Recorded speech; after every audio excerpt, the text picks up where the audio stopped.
Well, Jay's treaty was beneficial in one other respect. As I said, I think it was very important to us. It was a very positive thing for us. I think Jay deserved a great appreciation for what he did by negotiating that treaty that was so favorable for us, even though people didn't like it.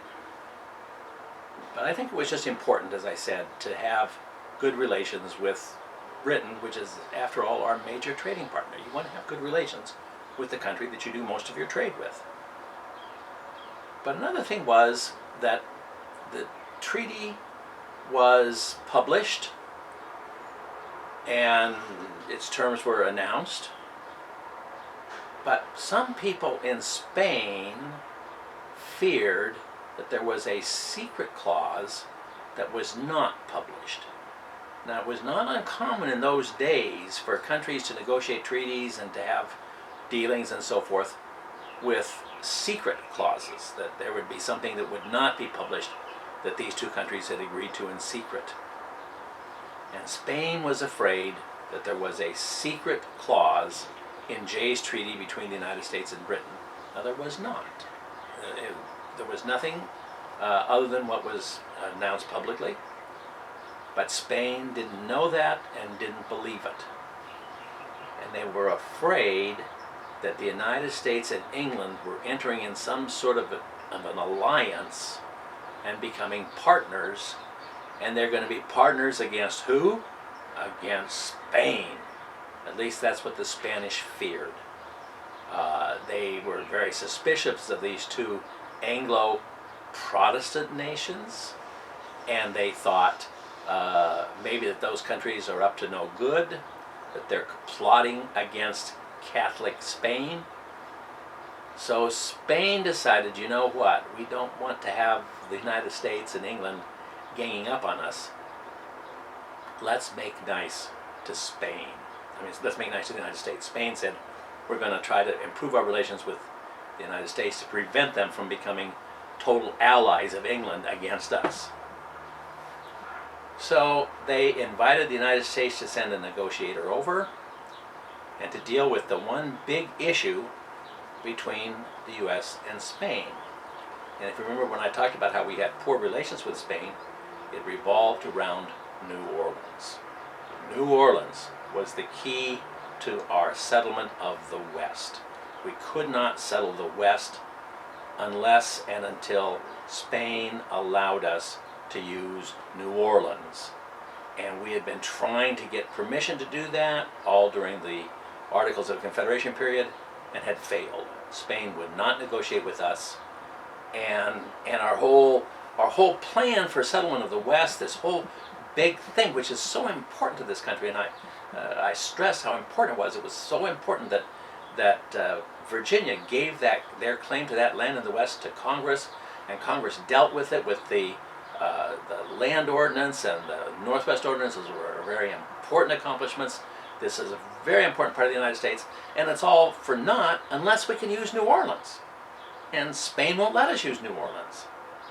So Spain said, let's negotiate, and without getting into the details, a treaty was signed. It's called Pinckney's Treaty. It'll be on the list. Pinckney's Treaty, 1795, between the United States and Spain. And in that treaty, Spain allowed American merchants to use the port of New Orleans. There's a legal term for it there. It's called the right of deposit. Americans could now sail there or float their barges or rafts down the network of rivers, through the Ohio Valley, through even the Missouri Valley, down to the Mississippi, down the Mississippi to New Orleans, and use that as a port to export their goods. So this was a breakthrough treaty. Very important.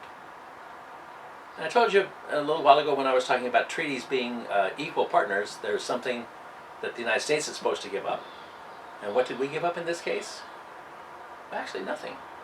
This is sort of an exception to what I just told you. I was telling you a few minutes ago, treaties are supposed to be equal. They're supposed to be something that each side gets. And this was just something where we got something and we didn't have to give anything for it. So it's really beneficial for us. So we've now got good relations with England and good relations with Spain, and we've settled all the issues with those two countries.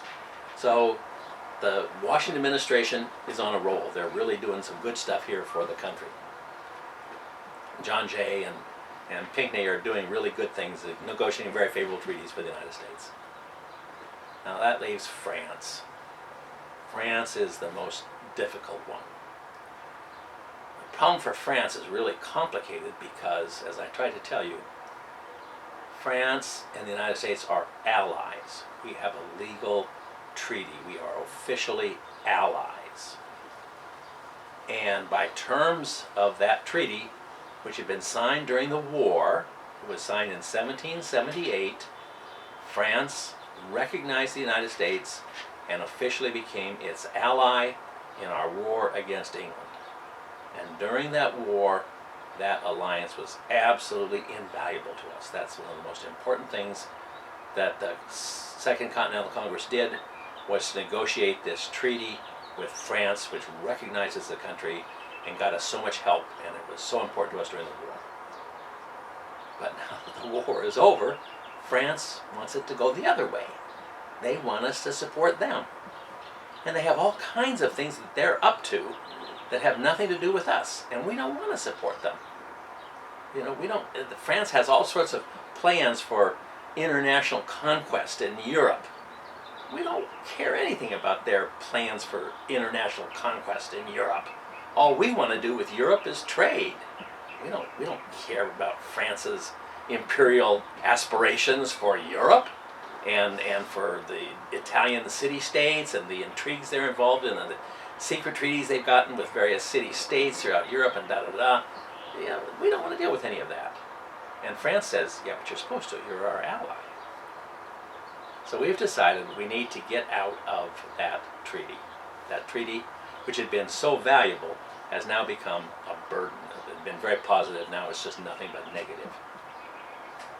So by this time, now it's 1797, just a little note, by this time President Washington has served 2 terms, and he decided not to run for a 3rd term. I'll get back to that later in the context of domestic politics. But the president had become John Adams. John Adams, who had been the vice president, is now the president. And so in 1797, he sent some ambassadors, he sent negotiators for the United States over to Paris to negotiate ending the treaty, the Treaty of 1778, putting an end to that. Now, there's established legal rules on breaking a treaty. If you make a treaty, like any contract, if you enter into a contract and then you decide you want to get out of it, there is an established procedure for that. When you enter a treaty, you agree that you're going to give something to somebody else. They're going to give you something, and you're going to give them something. Well, you're going to stop giving that to them. You're going to take that away. Maybe they don't want you to. Maybe they still want to keep getting them. So there's an established procedure for reimbursing another side if you want to get out of a treaty. It's an established legal proceeding. It involves private contracts. It involves legal contracts of all kinds. It involves contracts among nations, which are called treaties. So we understand that. And we understand if we want to get out of this treaty, we have to pay France some money. We're taking something away from them, and we're taking something away from us, but maybe they don't want that. Maybe they want to keep the treaty. If they're going to agree to get out of it, we have to pay them to get out of it. That's a standard thing, and the United States understands that. And we agree to that. We realize we have to do that. It becomes now a matter just of working out the numbers. How much are we going to have to pay to get out of this treaty? So that's what our negotiators are trying to do. And of course, we want to pay as little as possible. They want us to pay as much as possible. So it's just a matter of negotiating and finding some sort of a middle ground and working out some deal. That's what negotiations are all about. So our negotiators are over there, and they're negotiating with France. And they start to get the idea. They start to figure out what's going on. There's a little bit more going on here than they were prepared to deal with.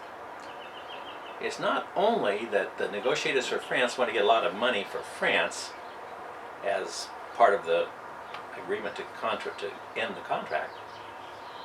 They want money for themselves. They want what you might call bribes.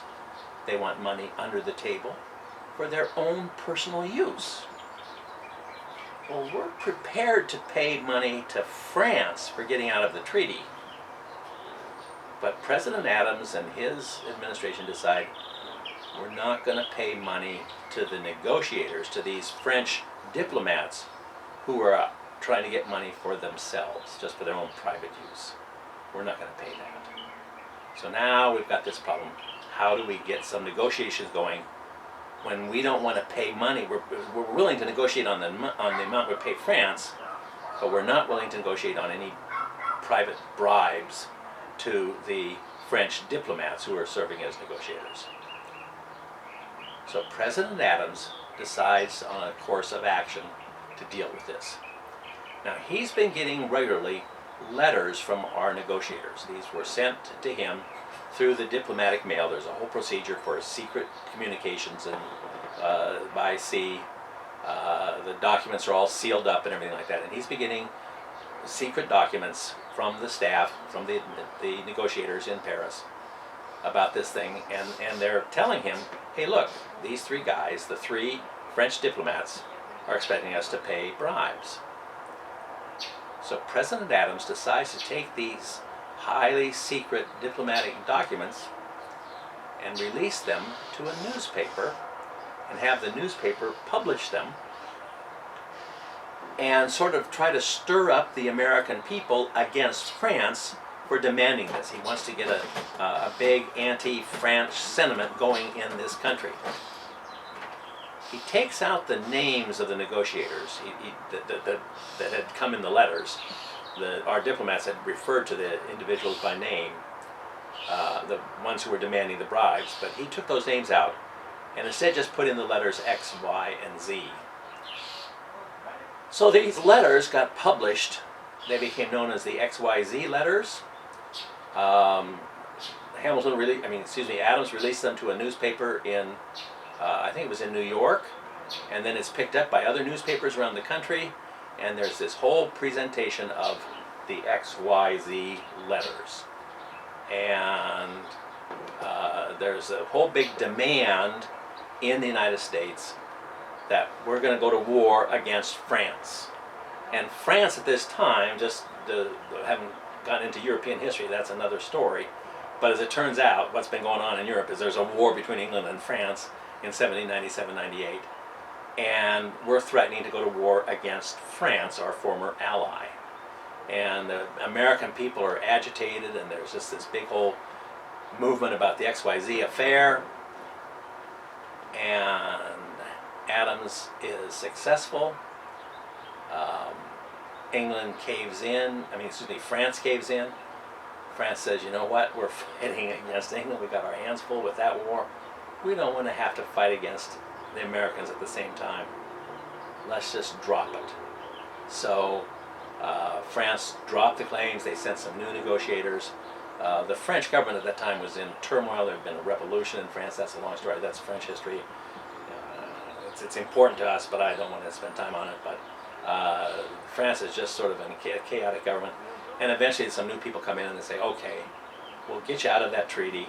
And don't go to war. So eventually that restored our foreign relations with France. So we're 3 for 3. Whereas Congress had failed in all those areas, Congress under the Articles had failed to get a satisfactory deal with France, Spain, and England, Presidents Adams and Washington succeeded. We've gotten good relations with all foreign countries. Now, Adams is going to run for re-election in 1800. The XYZ affair is culminated in 1798. He's going to run for re-election in 1800, and he's going to lose, and we'll get back to that, and that's where we're going to stop this first week of class with the election of Thomas Jefferson. Jefferson wins the election of 1800. Adams is out, but Adams leaves the country into Jefferson's hands. And in terms of foreign policy, the country is in good shape.